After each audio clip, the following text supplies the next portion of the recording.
André Pousse, on vous savait coureur cycliste, on vous savait également acteur.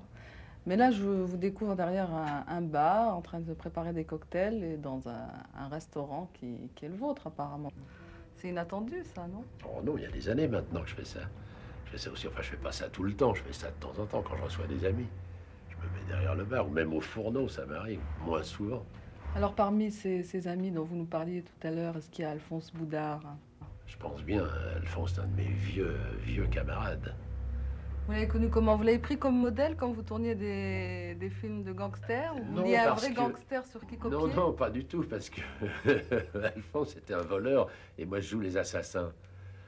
Alors, ce serait, moi, mon style, c'est plutôt comme a dit Marc-Anthony, forcément, tu peux pas jouer autre chose, tu as une tête de mandat d'arrêt. Mais Alphonse tirait pas, moi je tue tout le temps, enfin on me paye pour ça, puis on me tue aussi du reste. Alors, lorsque vous êtes avec Alphonse Boudard, et quand il y a des caves comme ça autour de vous, est-ce que vous parlez argot?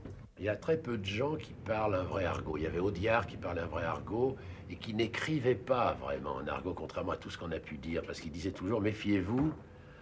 Il disait méfiez-vous parce qu'à Valenciennes ils vont pas comprendre. Et il avait raison. Il y a des mots d'argot qui ne bon, l'argot en fait l'argot c'est le patois des Parisiens. L'argot, c'est vrai. C'est un peu ça. L'argot, c'était fait, évidemment, c'était fait pour que les caves ne comprennent pas. Et alors, quand les voyous ont vu que les caves comprenaient, ils ont multiplié la difficulté en parlant verlan. Par exemple. Quéplan, les Timpules et les poux arrivent. Les gens croient que j'ai parlé en français. Ils se disent, tiens, j'ai pas bien compris. Ils n'entendent pas des mots d'argot, là. Et ça veut dire quoi? Ça veut dire planquer les putes, les poulets arrivent. C'est à l'envers. Mitterrand, d'ailleurs, il était Chébran l'autre fois, il était Bléca avec Morosi. Vous voyez, tout le monde y vient.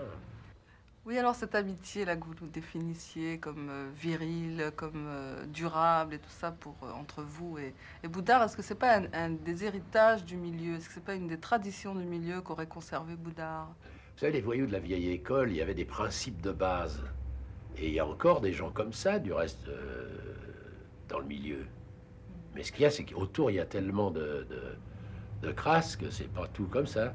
Mais les vieux principes, c'était... On touche pas aux vieillards, on touche pas aux enfants, on baisse pas la femme de ses amis, et on tue pas pour de l'argent, on tue pour se défendre. C'était la base, ça. Et Alphonse, il a toujours respecté ces idées-là, même si c'est pas un tueur. Je veux dire que l'idée de base de ça, des voyous, c'est ça, de l'ancienne école. Alors quand Boudard vient ici, j'imagine que vous vous mettez au fourneau. Ah oui. Pour lui préparer quoi? En général, blanquette de veau ou un cassoulet, c'est ce que je fais le mieux. Eh ben, tout ça, ça va aller dans la blanquette.